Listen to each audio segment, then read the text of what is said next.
Oh, hello, this is Tak Chung from Walk with Tak. Welcome to my YouTube channel. If you enjoyed this video, please like, subscribe, and share. Please feel free to write me at walkwithtak@gmail.com if you have any question regarding to this video or any other video that I have made in the past. If you have a video that you would like me to make, please let me know. I'm looking forward to hearing from you. To cook food with the flavor that you love and enjoy takes some skill, but it's not difficult at all.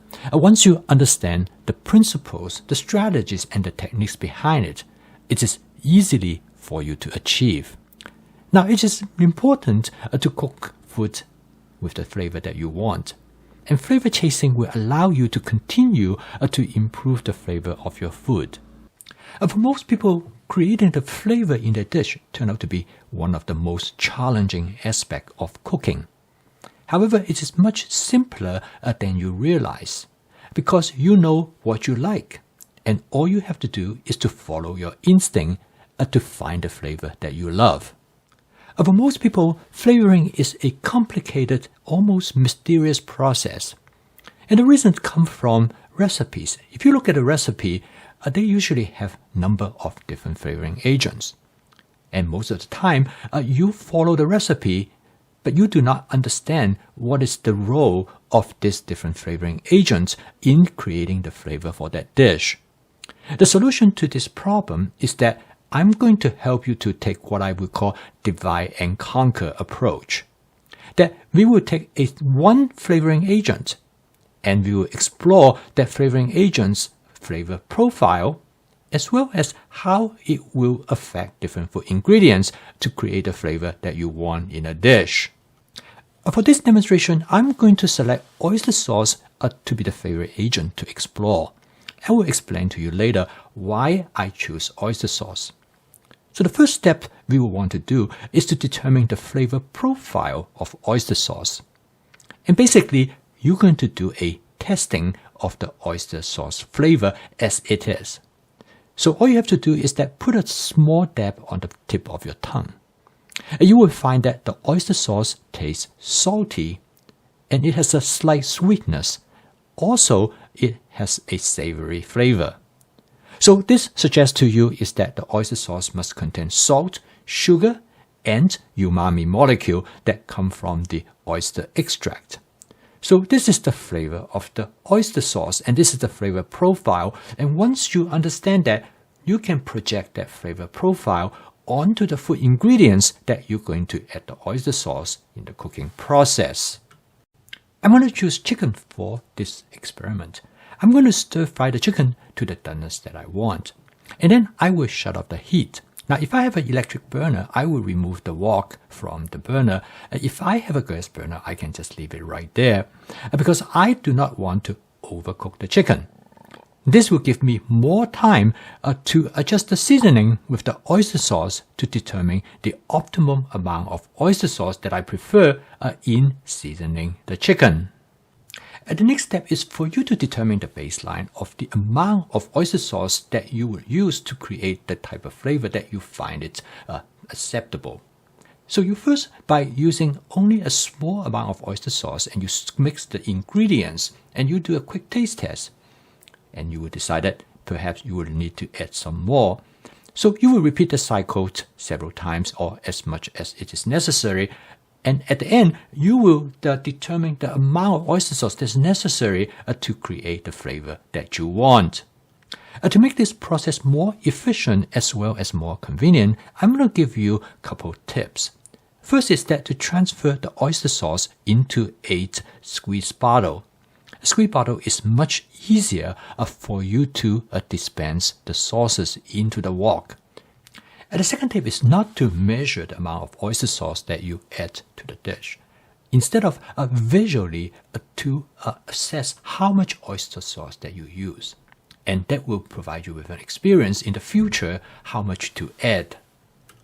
It is better to develop an intuitive understanding of the amount of sauces that you add rather than use a rigid method to measure them.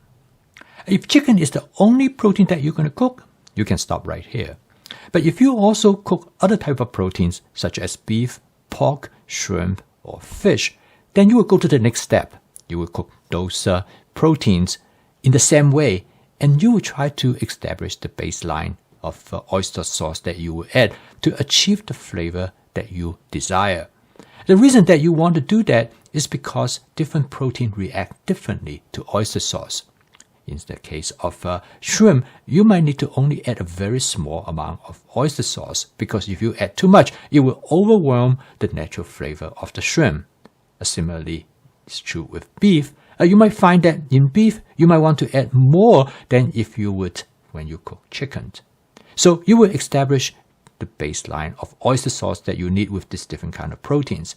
And this will become part of your flavor database that you will store in your mind. When you cook them, you can use them to flavor your individual ingredients. Now you can do the same thing with vegetables. Pick a few vegetables that are your favorite. Maybe start out with just one or two and go through the same process, and you can determine how much oyster sauce that you will need to add to different vegetables. And one thing, after you have done all these experiments, you will find that oyster sauce is to be an extremely flexible flavoring agent. In fact, it can use for almost all different kinds of food ingredients, whether it is protein or vegetables.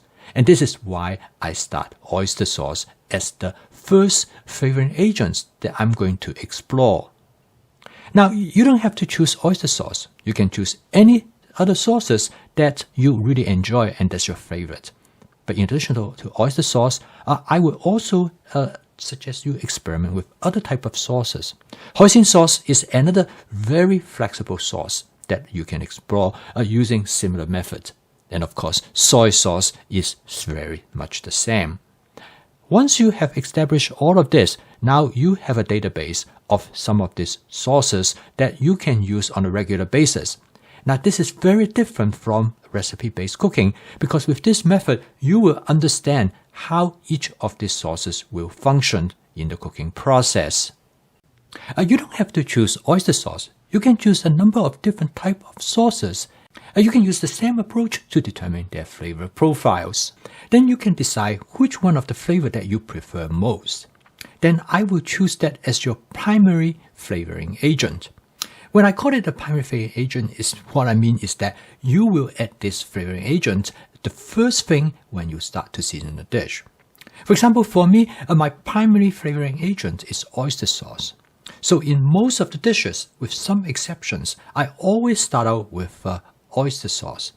I will add the oyster sauce, and I will check the flavor about the dish, and then I will decide how would I want to modify the flavor of the dish. If I want the dish to be a little bit sweeter, then I will add a little bit of a hoisin sauce. Again, you can investigate the flavor profile of hoisin sauce just like you would with oyster sauce. Maybe not to the same extent, but through this you will have a good idea what hoisin sauce is going to taste like. And then you can experiment by adding various amount of hoisin sauce to the dish. Again, go through the same process. Now you have two sauces that you can use, and by combining them, will achieve a particular flavor profile that you might really enjoy.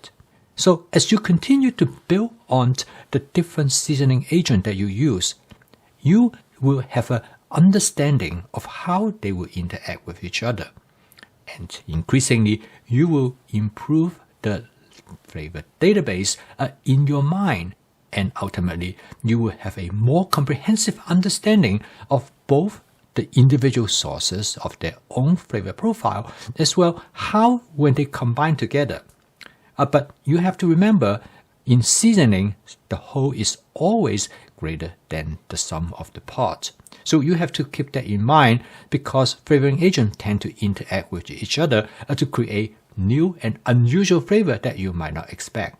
And in many ways, this is the fun part of home cooking. So in time, you will add more and more seasoning agents to your repertoire.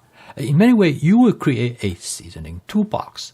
In many ways, you can consider that it's like the paint palette of a painter. Now you can use different seasoning agents in different combinations to create the flavor that you want. And this will become your toolkit for flavor chasing. I post a video each day to help you to make home cooking as part of your daily routine using my fast cooking system. which will help you to make your home cooking practical, efficient, creative, and fun, so you can make home cooking as part of your daily routine. If you would like to learn more about my cooking system, please subscribe to this YouTube channel. So keep on cooking. I will see you tomorrow.